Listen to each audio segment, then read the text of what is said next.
Salut tout le monde! Aujourd'hui je vais vous parler d'un livre que j'ai lu en 5e. Il s'agit du roman Moby Dick. Quand j'étais au collège, je n'étais pas très enthousiaste ni très motivée pour lire les livres que l'on nous imposait. Et c'est donc à la dernière minute que j'ai demandé à mes parents de me l'acheter en version abrégée et qui sont malheureusement revenus avec le texte intégral. J'ai dû lire 794 pages sur une histoire de chasse à la baleine. Mon Dieu que cela me paraissait ennuyeux à l'époque. Mais maintenant, je me rends compte que ça m'a aidé à aimer la lecture, ce qui est fort utile dans mon travail de libraire. Et oui, normalement, je devrais travailler en librairie, mais en ce moment, avec la crise sanitaire, c'est compliqué. Je vous propose dans cette vidéo une première partie sur la présentation de l'œuvre, et ensuite, je vous donnerai dans une seconde partie mon avis. Si tu aimes ce genre de contenu, n'hésite pas à t'abonner à la chaîne, et n'oublie pas d'activer la cloche pour recevoir toutes les notifications. Si tu aimes cette vidéo, n'hésite pas à liker et à laisser un commentaire. Bonne vidéo à tous!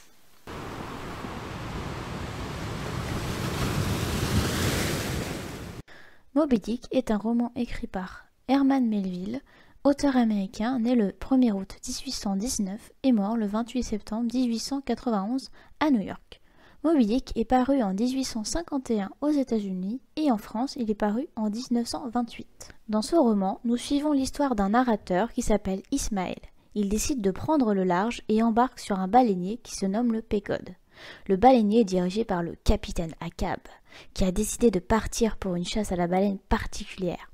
Cette chasse a pour but de retrouver la fameuse baleine blanche, Moby Dick. Le capitaine la recherche car il a un compte à régler avec. Les personnages principaux sont Ismaël, qui est le narrateur que l'on peut considérer comme une représentation de l'auteur, car comme ce dernier, le personnage connaît beaucoup d'œuvres littéraires qui sont évoquées tout le long du roman. Nous avons le capitaine Ahab, qui est pour ses hommes une source d'inspiration. Et enfin, nous avons bien sûr Moby Dick, qu'on surnomme à tort la baleine, car il s'agit en fait d'un cachalot. Et oui, Melville, pour son personnage, est inspiré d'un vrai cachalot qui vivait dans le Pacifique Sud durant le 19e siècle et qui fut nommé Mocha Dick, car il vivait près de l'île Mocha, qui est une île du Chili.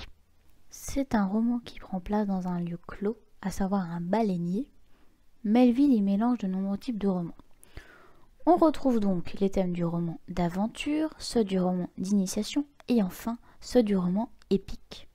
On y retrouve également les thèmes liés au romantisme, à savoir la nature, le sublime représenté par le personnage du capitaine admiré par ses matelots, le lyrisme, la mort et l'exotisme représenté par le voyage.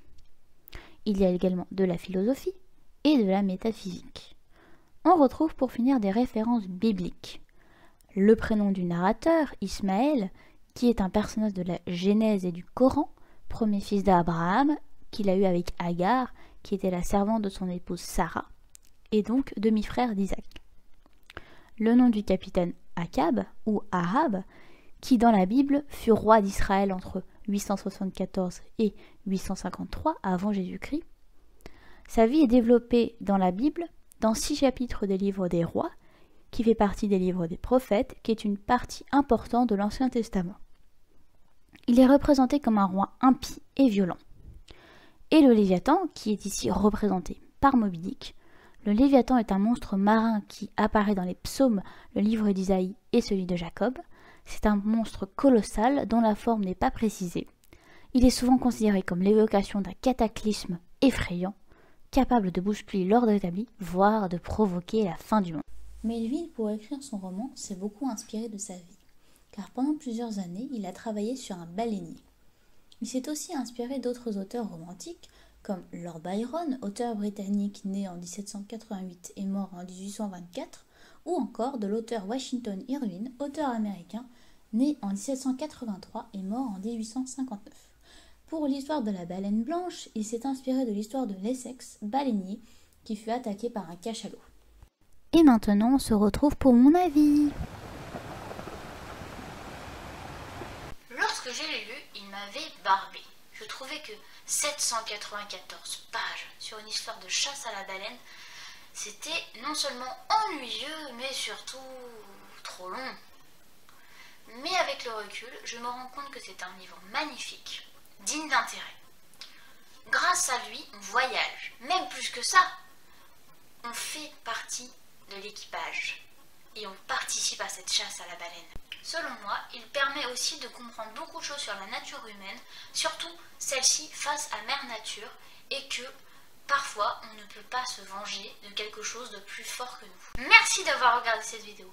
Dans vos commentaires, n'hésitez pas à mettre un titre ou même plusieurs qui vous ont fait l'effet que j'ai eu pour Moby Dick. A bientôt pour une prochaine vidéo. Bye!